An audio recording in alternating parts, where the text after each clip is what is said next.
Hello student, alpha classes में आपका स्वागत है। देखो, जैसा कि आप सभी को पता है कि मैंने बीएससी फर्स्ट सेम की जो सेकंड बुक है एंट्रिकल कैलकुलस वह स्टार्ट की हुई है। उसमें लगभग मैंने वेक्टर वाला चैप्टर स्टार्ट किया था, जिसकी एक्सरसाइज फर्स्ट मैंने कंप्लीट करा दी है। उस एक्सरसाइज फर्स्ट से पहले कुछ दो थ्योरम्स है आपकी और कुछ इंपोर्टेंट क्वेश्चन है, तो आज मैं आपको वे कंप्लीट कराऊंगा। देखो, जैसा आप बोर्ड पे देख रहे हो कि आपकी एक थ्योरम नंबर 4 लिख रही है। ये थ्योरम काफी इंपॉर्टेंट है, एग्जाम में कई बार पूछी गई है, ठीक है ना। एक तो ये थ्योरम है, ये तो है डॉट की, और एक और थ्योरम है, ये है आपकी क्रॉस की। तो ये आपके पेज नंबर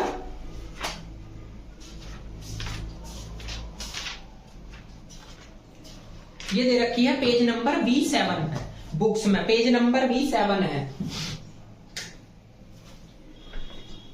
एक तो आपको डॉट प्रोडक्ट की दे रखी है, ये आपकी में है। इसके बाद एक थ्योरम नंबर 6 है, ये भी इंपॉर्टेंट है, क्रॉस प्रोडक्ट की है।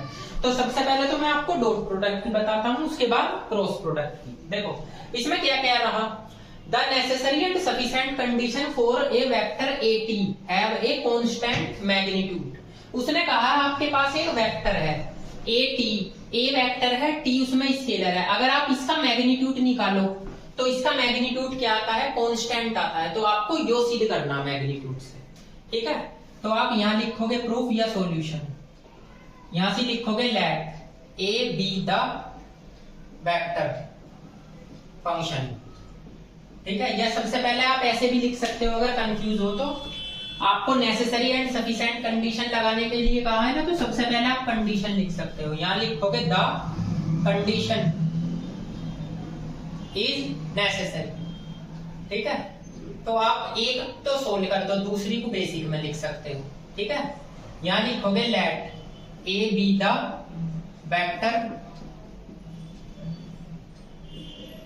वेक्टर फंक्शन, उसने बोल रखा है, ठीक है। अब उसने क्या कहा कि ए का अगर आप मॉड्यूलस निकालो मैग्नीट्यूड, वो क्या आता है, ए स्क्वायर आएगा।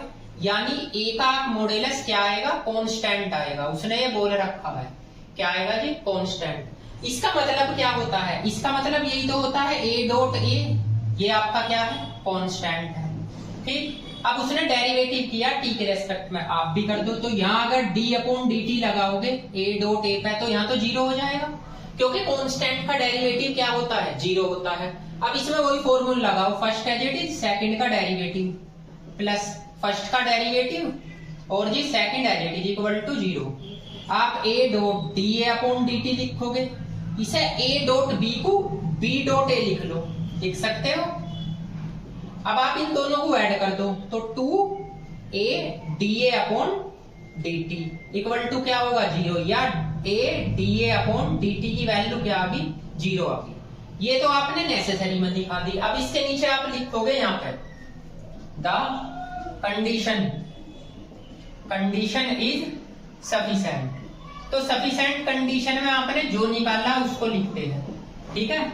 यहां आप लिख भी सकते हो वी नो दैट, मतलब आपने ये तो सोल्व किया है। यानी ए dot D A upon D T बराबर जीरो। ये आया किससे, ये कंडीशन इसी से तो आई है, किससे, A dot D A upon D T और प्लस के A dot D A upon D T equal to zero. या आप इसे क्या कह सकते हो, ये इससे तो निकाली है आपने, कैसे, a dot D A upon D t या d A upon D t dot A equal to zero. या आप इसे ऐसे भी लिख सकते हो, d upon D t a dot a बराबर जीरो, या ए का मॉड्यूलस इक्वल टू कांस्टेंट। यही तो सिद्ध किया था आपने। तो ये कंडीशन है। तो आपको सफिशिएंट में तो आपको सोल्व करके दिखाना, वो सॉरी नेसेसरी में एक में तो सोल्व करते हैं, दूसरी में आप वे लिखते हैं जो जो आपने निकाला। ये निकालना है, ये कंडीशन, ये इससे फिर ये, इससे ये और इससे ये वाली कंडीशन, ठीक है ना। तो आप इसे लिख भी सकते हो ऐसे। तो इस कंडीशन को आप ऐसे सोल्व कर सकते हो। तो ये थ्योरम ज्यादा टफ नहीं होती, ये छोटी छोटी सी थ्योरम होती है। आपको एक वेक्टर भी गिवन देगा, वेक्टर ए गिवन दे रखा, उसने बोल रखा इसका मैग्नीट्यूड निकालो, यो ए स्क्वायर है। अच्छा, यो वेक्टर है और यो स्केलर है, ठीक है। लेकिन उसने बोल रखा यो एक कांस्टेंट है, तो इसके इक्वल आप कांस्टेंट मान लो। इसको बोल सकते हो A dot A equal to constant, इसका डेरिवेटिव करो टी के रेस्पेक्ट में, फर्स्ट सेकंड लगा के, फिर आप ए डॉट बी को बी डॉट ए लिख लो, इसे आपस में ऐड कर लो, ये कंडीशन होगी। अब इस सफिशिएंट कंडीशन में इसे उल्टा लिख दो, एक तो ये निकाला फिर ये निकाला, इससे ये बना, इससे ये बना, इससे ये और इससे ये, ठीक है ना। तो ये थ्योरम काफी इंपॉर्टेंट है, एग्जाम में आती है, आप इसे नोट कीजिए, उसके बाद क्रॉस वाली थ्योरम कराते हैं, नोट कीजिए।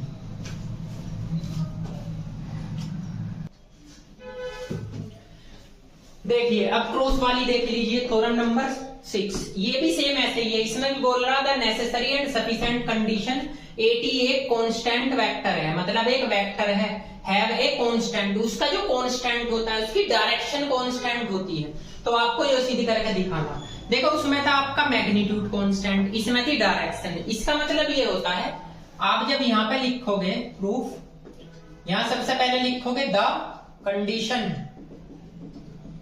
इज नेसेसरी, तो नेसेसरी में आप फिर लेट करोगे, let A be the vector function, क्योंकि ये बोल रहा है, ठीक है ना, वेक्टर फंक्शन। अब उसने क्या बोल रहा है, एक फॉर्मूला होता है a equal to a upon a का मॉड्यूलस, ये यूनिट वेक्टर का, r अपॉन r का मॉड्यूलस, ये वाला। तो उसमें r की जगह क्या दे रखा है उसने, a दे रखा है, तो आप मैंने इसे तो आपका स्मॉल a मान, वो कैपिटल A मान लिया, और ये वाला a और a है, ठीक।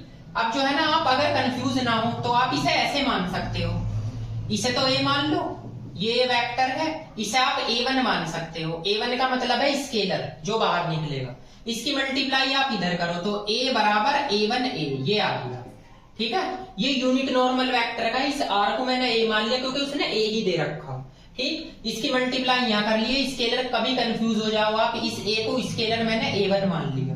अब इसमें क्या करो, दोनों साइड d अपॉन dt लगाओ, a तो इसमें भी लगाओगे d अपॉन dt, ये होगा a1a, यो तो होगी आपका dA अपॉन dt, इसमें फॉर्मूला लगाओगे, फर्स्ट तो एज इट इज, सेकंड का डेरिवेटिव, ठीक है ना, प्लस फर्स्ट का डेरिवेटिव और जी आपका सेकंड एज इट इज, ये a1 है, ठीक है। अब क्या करो इसमें, देखो किसकी क्रॉस प्रोडक्ट है, a की, तो a की क्रॉस प्रोडक्ट आप यहाँ पे कर दो, तो ये होगा dA अपॉन dt, ठीक है। इधर भी होगी a क्रॉस, यहाँ पे a1 dA और dt प्लस dA1 और यहाँ dt और a।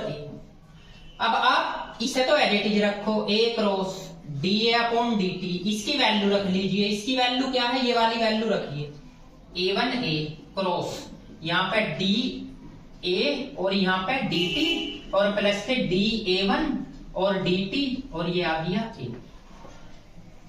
अब इस टर्म को तो एज इट इज रखोगे, यानी a cross dA upon dt, इसकी क्रॉस प्रोडक्ट करोगे, जब इसकी क्रॉस प्रोडक्ट इसके साथ करोगे तो आप ऐसे लिखोगे a1a क्रॉस a1 और dA अपॉन dt, प्लस इसके साथ भी करोगे a1a क्रॉस, यहाँ पे लिखोगे dA1 और dt और a, ठीक है ना।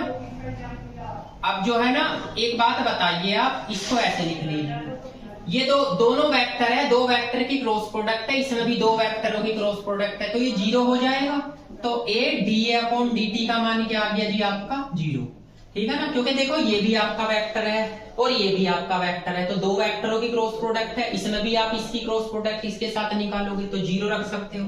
अब क्या लिखोगे, द कंडीशन इज सफिशिएंट, तो सफिशिएंट में आपको यही लिखना जो आपने निकाला है, सफिशिएंट कंडीशन में same process be know that, जो है ना, आप क्या लिखोगे, यही तो कंडीशन निकाली, a cross dA upon dt equal to zero, ये i किससे है, इससे आई है, a cross dA upon dt, इसे लिख सकते हो a क्रॉस, यहाँ पे ये आ जाएगी आपकी a1 क्रॉस, ये लिखोगे ना a1 dA upon dt plus के dA1 और dt और a, ठीक।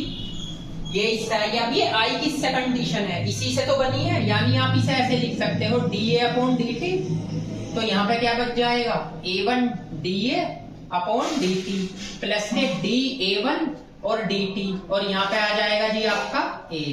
अब बताओ इसका फॉर्मूला क्या था, यही तो था आपका d अपॉन dt, ये था आपका a, यहाँ पे क्या था d अपॉन dt और a1 a, फॉर्मूला आपका फिर ये आया था a इक्वल टू A1A, या आपने फॉर्मूला लिया था इसमें a बराबर a/A1। ठीक है, तो आप इसे ऐसे भी लिख सकते हो या ऐसे लिख सकते हो आप, ये आपका इससे ही तो बना था, इससे, तो ये बन जाएगा a/A और a का मॉड्यूलस। ठीक है ना, ये कंडीशन भी लिख सकते हो आप। ठीक, तो आपकी ए की डायरेक्शन आ जाएगी। तो क्या करते हैं आप, नेसेसरी कंडीशन में केवल सोल्व करके दिखाते हैं, सफिशिएंट में कुछ नहीं, आपने जो जो निकाला आप यो कंडीशन वापस इसी में उतार दो। ठीक है ना, क्योंकि दोनों में से एक कंडीशन में आपको सोल्व करके दिखानी, तो ये दोनों थ्योरम है। आपकी बुक में भी ये कंडीशन दे रखी है स्टार्टिंग में, इसे लास्ट में आप ऐसे भी लिख सकते हो, डी का मान क्या आ जाएगा 0, ऐसे भी आप लिख सकते हो इसे, क्योंकि इसमें आपने क्या रखा था, देखो 0 था, जब इसका मान 0 है, a का मान 0 है, तो आप यहाँ पे 0 रख सकते हो, तो इसका सारे का मान 0, तो डेरिवेटिव लगाओगे तो dA बराबर भी 0। ठीक, तो ऐसे भी लिख सकते हो। तो ये दोनों थ्योरम काफी इंपॉर्टेंट है, ये वाली भी और इससे पहले जो मैंने कराई है वो वाली भी। अब मैं कुछ इसके एग्जाम्पल कराता हूँ, नोट कीजिए इसे।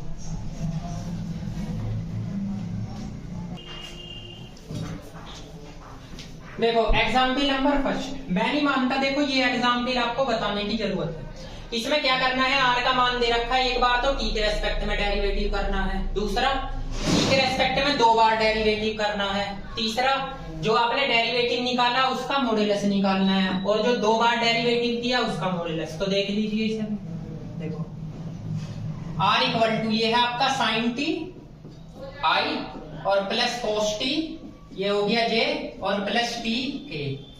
आप dr अपॉन dt निकालोगे तो साइन टी का होता है आपका कोस टी, ये हो गया आई, प्लस ये होगा माइनस साइन टी, ये हो गया जे, और इसका आपका टी का 1 और के। एक बार और डेरिवेटिव कर दीजिए, जब एक बार और डेरिवेटिव करोगे तो ये माइनस के साइन टी आई आ जाएगा, ये माइनस कोस टी जे आ जाएगा, इसका 0।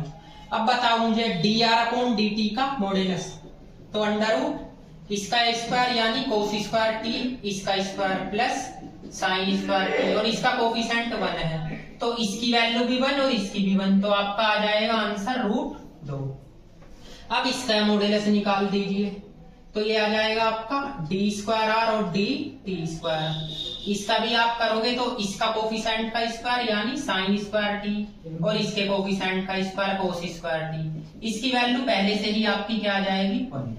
तो एक ये आंसर होगा आपका, एक ये आंसर होगा, और भैया एक ये आंसर है। ठीक है, और एक आपका ये आंसर है। ठीक, तो एग्जाम्पल नंबर फर्स्ट ये है।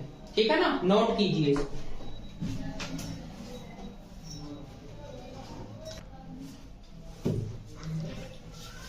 देखिए जो एग्जाम्पल नंबर सेकंड है उसे आप कर सकते हो, और करना आपको जरूरी है। एग्जाम्पल नंबर 3 में आपको बताता हूँ, ये थोड़ा सा अलग है। देखो इसमें क्या करना, dr अपॉन dt और d square r upon dt का सबसे पहले तो क्रॉस प्रोडक्ट का मॉड्यूलस निकालना, और ये क्वेश्चन अलग है, क्या पता आप सोचो इसका मान निकाल दिया, इसका और इसका आंसर आ गया। ठीक, तो सबसे पहले तो आप ये देखिए, ये होता है r equal to a cos t i है, plus a sin t j है, और प्लस a t, ये tan अल्फा है और k है। ठीक है ना, ये tan अल्फा है, tan अल्फा k। अब सबसे पहले तो एक बार डेरिवेटिव करो dr अपॉन dt, तो ये हो जाएगा माइनस के साइन टी, ये आ गया i, ये होगा आपका a cos t j, और ये a t का हो गया 1, तो tan अल्फा k। ठीक, अब एक बार और डेरिवेटिव कर दीजिए इसका, जब 2 बार डेरिवेटिव करोगे तो ये आ जाएगा a cos t i, और ये माइनस के a sin t j, और ये हो जाएगी आपका 0 के, क्योंकि इसमें कोई t नहीं है। अब एक बार और डेरिवेटिव करो, क्योंकि हमें 3 बार डेरिवेटिव की जरूरत है। इसका करोगे तो माइनस माइनस प्लस, माइनस के साइन t, इसका करोगे a cos t j। ठीक है, अब आपकी कंडीशन सबसे पहले तो फर्स्ट वाली है, यानी dr अपॉन dt और क्रॉस d स्क्वायर r और dt स्क्वायर। इसका मॉड्यूलस ना निकाल के पहले क्रॉस प्रोडक्ट निकालना। क्रॉस प्रोडक्ट के लिए i j और k ऐसे लिखोगे। इसके देखो i j k के कोफिशिएंट, तो ये है माइनस के a sin t, इसका क्या है a cos t, और k का क्या है a tan अल्फा। अब इस पे आ जाओ, इसके बताओ, a cos t, ये माइनस के a sin t, और ये है आपका 0। ठीक है, अब इसे सोल्व कर लीजिए। तो i आप इसकी मल्टीप्लाई इसमें करोगे 0, ये minus minus plus a square यानी sin t और tan अल्फा माइनस j। ठीक, इसकी मल्टीप्लाई इसमें करो, इसकी इसमें करो, तो minus minus plus a square cos t और tan अल्फा प्लस k। ठीक, अब इसकी इसमें करोगे तो a square sine square t बचेगा, बीच में माइनस तो प्लस हो जाएगा, a square cos square t बच जाएगा। अब जरा यहां से देख लेना, देखो आपका इसकी वैल्यू क्या आई, इसकी वैल्यू तो आ गई a स्क्वायर, आपके पास है साइन t और tan अल्फा आई है। ठीक है, इसकी वैल्यू आई है आपकी माइनस के a square cos t tan alpha, ये j है, और इसमें अगर मैं a स्क्वायर कॉमन ले लूं तो ये आया a स्क्वायर k। ठीक, अब उसने बोला इसका modulus dr upon dt cross d square r और dt स्क्वायर, इसका मॉड्यूलस, तो i के कोफिशिएंट का स्क्वायर, इसका वर्ग करो तो a की पावर 4 साइन स्क्वायर t और tan स्क्वायर अल्फा, इसका करो a square cos square t और tan स्क्वायर अल्फा, यानी a की पावर 4 हो जाएगी, और इसमें केवल a की पावर 4 ही बचेगी क्योंकि k का कोफिशिएंट a स्क्वायर है, इसका यो है माइनस का, जब स्क्वायर करोगे तो प्लस हो जाएगा। अब एक बात बताइए आप, इसमें से सब में से a स्क्वायर तो बाहर आ रहा क्योंकि यहाँ से भी a की पावर 4, यहाँ से भी 4, यहाँ से भी 4, इन दोनों में से क्या कॉमन आ रहा, इनमें से आ रहा tan स्क्वायर अल्फा, तो यहाँ sine square alpha plus cos square alpha, इसकी वैल्यू 1 और प्लस के 1 बचेगा, ये है ना। अब ये किसका फॉर्मूला है आपका a स्क्वायर, ये है sec स्क्वायर अल्फा, रूट से बाहर आएगा तो sec अल्फा, तो ये तो इसका आंसर आ गया। अब एक दूसरी कंडीशन भी बोल रहा है dr अपॉन dt, और यहाँ से d स्क्वायर r और d t स्क्वायर और d की पावर 3r और d t की पावर 3। देखो इसका एक फॉर्मूला होता है क्या, इन दोनों की तो cross product dr upon dt cross d square r और d t स्क्वायर, और डॉट प्रोडक्ट है किसके साथ, d की पावर 3 और d t की पावर 3, ये रिजल्ट होता है। देखो इसकी वैल्यू हमने अभी निकाली, ये आई है, इसके साथ में इसकी डॉट प्रोडक्ट निकाल दो, यानी i की i के साथ करोगे, ठीक है ना, और j की j के साथ करोगे, k तो इसमें है ही नहीं तो k की 0 हो जाएगी। ठीक, तो आप अगर यहाँ लिखो तो सबसे पहले तो ये लिखो, इसका मान क्या आया है a स्क्वायर साइन t, ये tan alpha I minus a square cos t tan alpha, ये हो गया j, और a स्क्वायर k, इसकी डॉट प्रोडक्ट, इससे आगे यहाँ लिख रहा हूं, देखो डॉट प्रोडक्ट इसके साथ करनी है, 3 बार डेरिवेटिव क्या है a sin t i हो गया, और आपका माइनस a cos t और j हो गया, ठीक है ना, और आप 0 k लिख सकते हो। ठीक, तो इसकी i डॉट i 1 इसके साथ, ठीक है, i dot i 1 j dot j 1, ये तो 0। ठीक, तो जो आएगा वो आंसर होगा, इसे आप करोगे, बस डॉट प्रोडक्ट ही तो करनी, इसकी इसके साथ, इसकी इसके साथ और इसकी इसके साथ। ठीक, तो ये था एग्जाम्पल नंबर आपका 3। काफी बच्चों की रिक्वायरमेंट रहती है इस एग्जाम्पल को पूछने के लिए, ये फिजिक्स के अंदर भी है आपका। ठीक है,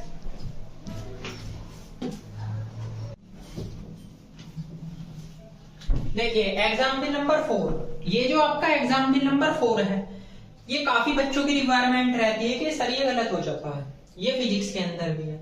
तो देखो इसे कैसे कैसे करोगे, इसमें पता है क्या दे रखा, उसने du अपॉन dt की वैल्यू दे रखी w cross u, dv upon dt की वैल्यू दे रखी w क्रॉस v, ठीक है ना। सो दैट आपको जो कंडीशन निकालनी है, इसका डेरिवेटिव करो u क्रॉस v का, क्या आएगा w cross u cross v आएगा, तो आप उसी को ले लो d upon dt u cross v, तो करो first as it is, second का डेरिवेटिव और प्लस फर्स्ट का डेरिवेटिव और सेकंड एज इट इज।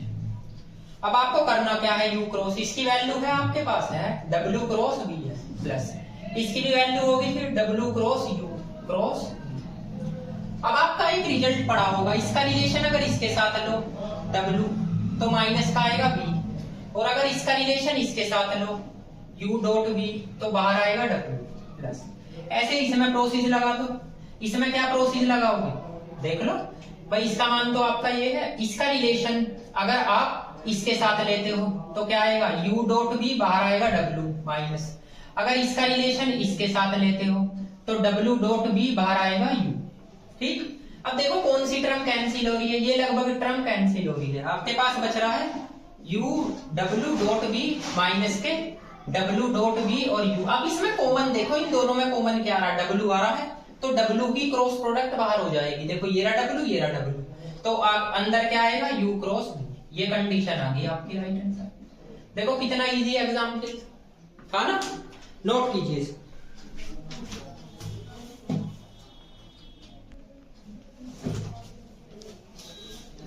देखिए ये जो एग्जाम्पल नंबर 8 है ये भी काफी इंपोर्टेंट है। बुक में आपका एग्जाम्पल नंबर 8 दे रखा, तो आपको एग्जाम्पल 8, 9 और 10 आपको खुद करना है। मैं एग्जाम्पल नंबर 1 तो आपको 8 बता देता हूँ और एक आपको एग्जाम्पल नंबर 9 बता देता हूँ। 10 लगभग आप कर सकते हो, इसमें कोई प्रॉब्लम नहीं है।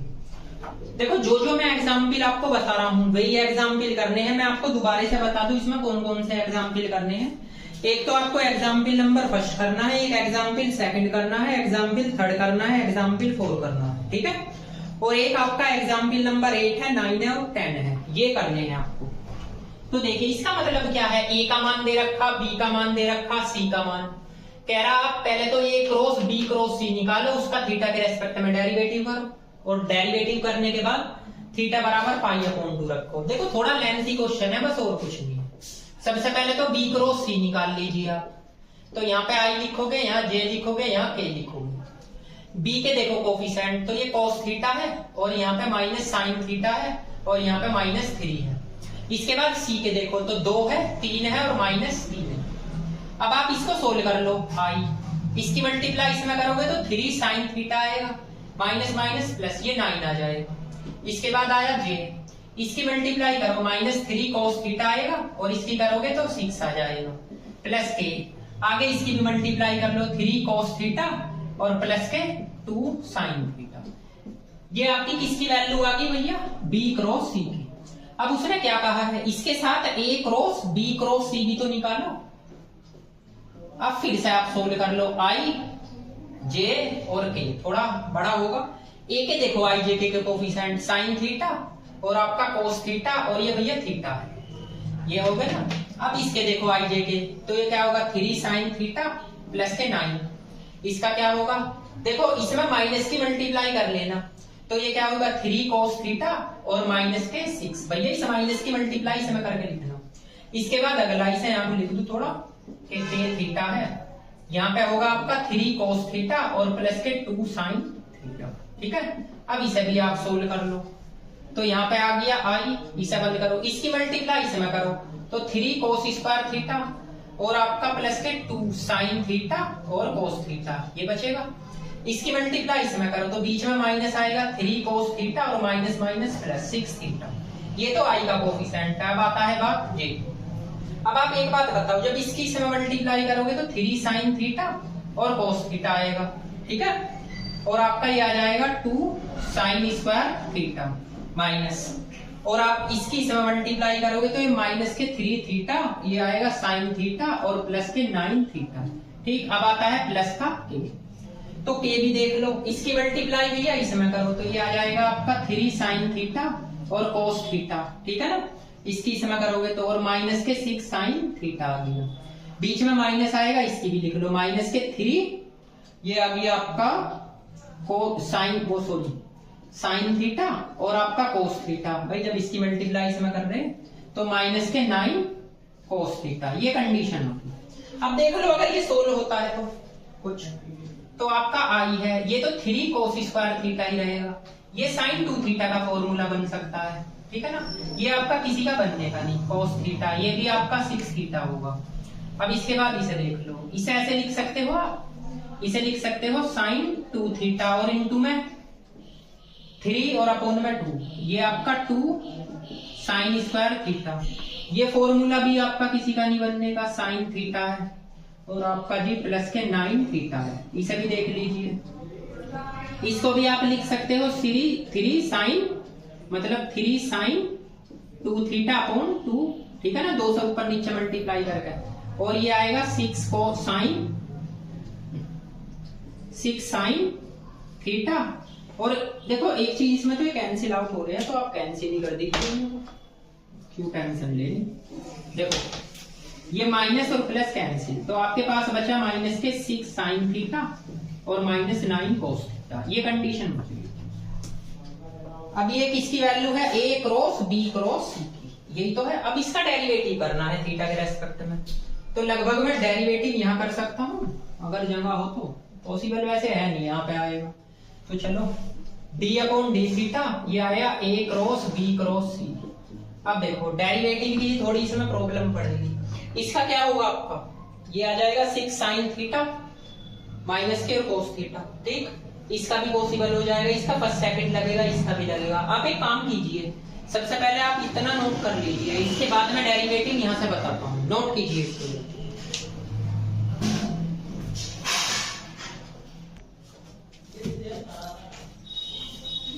देखिए इसके बाद करते हैं हम इसका डेरिवेटिव। मैंने देखो यहां से रफ कर दिया, ठीक। तो इसका डेरिवेटिव करोगे भाई, ये है ना, ये तो कंडीशन है। इसके बाद ये माइनस है, इसकी कंडीशन, इसमें यहाँ एक और ब्रैकेट, ये बड़ा ब्रैकेट बना लेना, ठीक है ना, उसमें ये ब्रैकेट होगा, ठीक। तो आपका ये इससे हो जाएगा, इसको बंद करा, इसकी इसमें माइनस के साइन थीटा और ये माइनस। अच्छा एक चीज की मिस्टेक होगी, देखो ये माइनस का है 9 tan थीटा, ठीक है ना, और ये भी आपका माइनस हो जाएगा, ठीक। और अगला आपका ये आएगा, इसको बंद किया, इसकी मल्टीप्लाई करी 3 cos थीटा sin थीटा, ठीक है, और ये माइनस का sin थीटा और ये माइनस, ओके है। इसके बाद अब देखो डेरिवेटिव करो, तो d upon D theta, D theta, तो a cross b cross c, ये आएगा करना डेरिवेटिव। तो इसका क्या होगा, माइनस के 6 cos थीटा और sin थीटा, भाई यही तो बचेगा। इसका क्या होगा, इसका होगा 2 cos 2 थीटा, ठीक है। और इसका क्या हो जाएगा, इसमें फर्स्ट सेकंड लगेगा, ये एज इट इज। इसका हो गया माइनस साइन थीटा, तो प्लस होगा, बाहर माइनस है, cos 3 cos theta as it is, और थीटा का हो गया 1। इसका करो, इसका 6 हो जाएगा, ठीक है। ये आ गया आपका आई, इसके बाद माइनस, इसका करो, इसका हो जाएगा आपका 3 cos 2 थीटा, अब इंटू में 2 आएगा, 2 से 2 कैंसिल, इसका होगा जी आपका 4 साइन थीटा और cos थीटा, ठीक है। इसमें भी फर्स्ट सेकंड लगेगा, माइनस के 3, ये हो गया आपका cos थीटा और minus 3 sine theta as it is, minus के 3 sine theta as it is, और थीटा का 1, और ये हो गया जी आपका माइनस के 9, ये कंप्लीट हुआ। अब इस पे आ जाओ, देखो के को मैं यहां लिख रहा हूं, के, ठीक। इसका हो जाएगा आपका 6 cos थीटा और इसका होगा आपका प्लस के 9 साइन थीटा। अब सीधे आप क्या करो, पुटिंग थीटा बराबर पाई अपॉन 2 रख दीजिए, तो डी अपॉन डी थीटा, ये आ जाएगा a cross b cross c, ठीक। जब पाई अपॉन 2 यहाँ पे रखोगे, ये cos 0, ये क्या हो जाएगा, एक तो ये बचेगा आपका, इससे कैंसिल, तो इसकी वैल्यू यहाँ पे रखोगे, 2 से 2 कैंसिल, तो इसकी वैल्यू -2, इसमें रखोगे तो ये आ जाएगा 3 पाई अपॉन 2, इसकी वैल्यू 1, इसकी वैल्यू 0, और एक बचा आपका 6, और यहाँ पे आ गया आई माइनस। इसमें रखोगे तो इसकी वैल्यू आएगी -1, तो 3 आएगा, उसमें रखोगे तो 0 होगा, उसमें रखोगे इसमें भी 0 होगा, इसमें रखोगे 1 आएगा, तो माइनस के 3 और माइनस के 9 जे है, ठीक है ना, प्लस के, इसमें रखो 0, इसमें रखोगे आपका 9 के आ जाएगा। अब बस इसको सोल्व कर लो, तो 3 पाई अपॉन 2 है, इसे इसमें से 4 आई, ठीक। अब ये देखो, ये 3, ये तो 9 है, ठीक है ना, ये 6, तो 9 और 6 15, तो प्लस के 15 जे आ जाएगा, इसके बाद प्लस 9 के आ जाएगा, ठीक। तो ये लगभग आपका आंसर आ गया, ठीक है ना। ये तो इस क्वेश्चन को जरा ध्यान से देख लेना एक बार फिर रिवाइज करके, ठीक है ना। तो ये क्वेश्चन आया है 1-2 बार एग्जाम में आया है, ज्यादा टफ तो है नहीं, ठीक है ना। तो देखो आंसर भी एक्यूरेट वही आ रहा है, पाई अपॉन 2, ठीक है ना, ये वाली कंडीशन, तो आप इसको देख लेना। इसके बाद आते हैं एग्जाम्पल नंबर 9 पे। देखो एग्जाम्पल नंबर 9 आप कर सकते हो, आपको x का मान दे रखा, y का मान, z का मान, आपको वेलोसिटी निकालनी है। तो सबसे पहले तो r बराबर x i y j z के उसमें रख दो, उसके बाद उसका एक बार डेरिवेटिव करो, 2 बार डेरिवेटिव करो। सबसे पहले आप t बराबर 0 पे वेलोसिटी निकालोगे और t बराबर पाई अपॉन 2 पे, फिर उसका मैग्नीट्यूड निकालोगे। मतलब एग्जाम्पल आप 9 भी कर सकते हो, ठीक है ना। एग्जाम्पल 9 और एग्जाम्पल 10, ये दोनों एग्जाम्पल आपको करने हैं। और अगर आपसे नहीं हो रहे तो आप प्लीज मुझे कमेंट कर दीजिए, तो मैं आपको ये एग्जाम के लिए भी बता दूंगा। इसी के साथ ये चैप्टर हो जाता है खत्म। मैं इसमें इंपॉर्टेंट क्वेश्चन बताता हूँ। इस एक्सरसाइज के मैंने सारे क्वेश्चन कराए हैं, फिर भी आप एक तो क्वेश्चन नंबर 1 और एक आप क्वेश्चन नंबर 4 और एक आप क्वेश्चन नंबर 6, ये खास क्वेश्चन है। यानी क्वेश्चन नंबर 1, क्वेश्चन नंबर आपका 4 और क्वेश्चन नंबर 6। और एक चीज और बताऊं, इसमें आपका एक एग्जाम्पल है। एग्जाम्पल नंबर आपका है एक तो 3 और एक एग्जाम्पल नंबर 2। और मैंने जो 2 थ्योरम कराई है वे इंपॉर्टेंट है, वे 2 ही थ्योरम खासकर इसमें से आती है। तो ये चैप्टर कुछ नहीं था, बेसिक था वेक्टर का, ठीक है ना। अब जो मैं अपनी नई वीडियो लेके आऊंगा, नेक्स्ट वीडियो मतलब कहने का मतलब है उसमें मैं चैप्टर 2 स्टार्ट करूंगा, क्योंकि वेक्टर में सबसे ज्यादा इंपॉर्टेंट चैप्टर वही है, ठीक है ना। तो मिलते हैं 2nd चैप्टर के साथ। Thank you.